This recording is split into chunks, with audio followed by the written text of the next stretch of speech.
रोहतक के कृषि विज्ञान केंद्र में आज हरियाणा कृषि विश्वविद्यालय हिसार के कृषि वैज्ञानिकों ने किसान मेले का आयोजन किया। मेले में पहुंचे किसानों के आधुनिक कृषि यंत्रों के साथ खेती करने के लिए जानकारी दी गई, ताकि किसानों की उत्पादन लागत घटे और आमदनी बढ़ाई जा सके।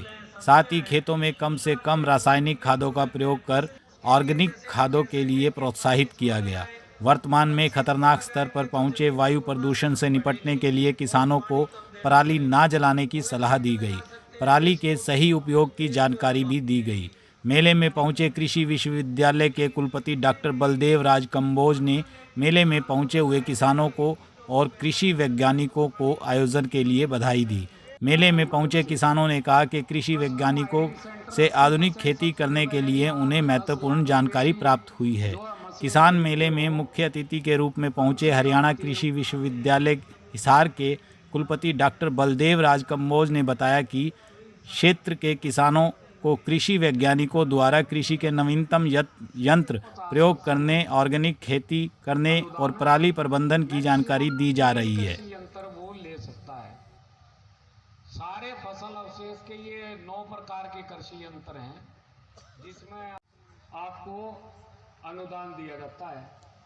और जो किसान भाई एकल मतलब जिसके पास अपना ट्रैक्टर है, आरसी ट्रैक्टर की वैध है, हरियाणा सरकार के द्वारा, भारत सरकार के द्वारा इस तरह फसल अवशेष प्रबंधन पे किसान मेलों का आयोजन किया जा रहा है। उसी के तहत जो हम फसल अवशेष प्रबंधन के लिए आधुनिक मशीनें हैं, उनका प्रदर्शन भी यहाँ पे किया जाता है और किसान भाई यहाँ से इन मशीनों से को लेकर अपने खेतों पर प्रयोग भी कर सकते हैं। वहाँ पे इसका लाइव डेमोन्स्ट्रेशन भी किसानों को दिया जाता है और जो आज के दिन आधुनिक कृषि तकनीकें हैं, वो यहाँ पे किसानों को बताई भी जाती हैं और प्रत्यक्ष रूप से उन मशीनों का यहाँ पे प्रदर्शन भी किया गया है, ताकि किसान भाई उनका प्रयोग कर सकें।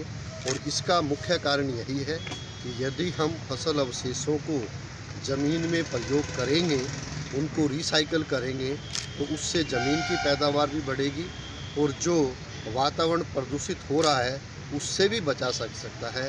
और लंबे समय में यदि हम ऐसा करते रहे तो हमारे ज़मीन की उपजाऊ शक्ति बढ़ेगी, जिससे खेती में पैदावार भी बढ़ेगी, किसान का खर्चा भी कम होगा और अंत में उसकी जेब में पैसे भी ज़्यादा आएंगे। और यदि हम ऐसा करते रहे तो हमारी ज़मीन में फसल अवशेषों के प्रयोग से, उनकी रिसाइकलिंग से इसमें जो ऑर्गेनिक कार्बन कंटेंट है वो भी बढ़ेगा, जिससे रसायनों पे जो आधारिता है, जो रसायनों का प्रयोग है कृषि में, वो भी कम होगा। और उसी प्रकार से हम कम से कम रसायनों का प्रयोग करते हुए अच्छी गुणवत्ता का उत्पाद अपने खेतों से पैदा कर पाएँ।